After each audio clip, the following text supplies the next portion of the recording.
I think one of the most important things you can do when you're constructing story is to actually understand, like, what am I trying to say here? What is the message that I'm trying to make or trying to give? And we often look at it as like, what is the theme of this? Is it like love? Very simple examples: love versus hate, rich versus poor. Like there's always these two conflicting ideas in a story.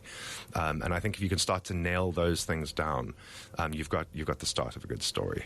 One of the biggest challenges for any creative writer, anybody in any creative field really, whether it's like visual arts or music or writing, is the inner critic. The inner critic, I think it's I'm hesitant to say that the inner critic ever goes away. I think as a creative, you just learn to manage the inner critic a little bit more, and you learn to silence that voice.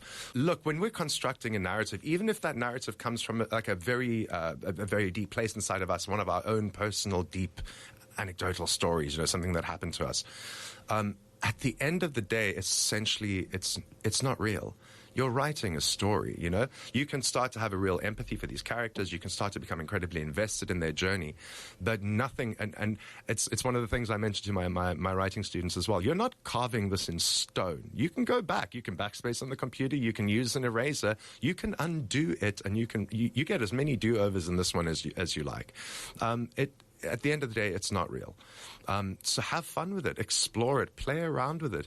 But it's the people who are brave enough to stand up and tell those stories that are usually making the biggest impact, right? And there are so many examples that you can think of people who've been brave enough to get up and tell their stories. We see it in all sorts of movements that happen all over the world. I would say just do it. Yeah. I really would.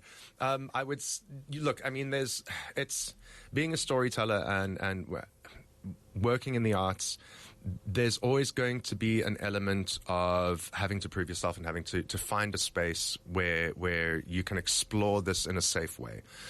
So, again, it comes back to like the work that we're doing at the Mosque in Muizenberg. That's what we're doing, is we're holding space for people who want to come and explore it in in an environment that is non-judgmental, where it's okay for you to make mistakes and then try again.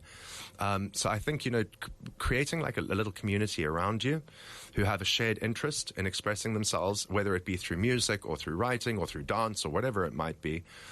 Find your tribe, find those people. And I think you'd be surprised at how many people out there who secretly have a desire to play some music or sing a song or write a play or do a little bit of acting and act a bit silly for a while. But knowing that we're holding a safe space, they're absolutely out there. But that safe space is not going to come and knock on your door. You've got to go and find the safe space. And I say to you, if the safe space doesn't exist, create it.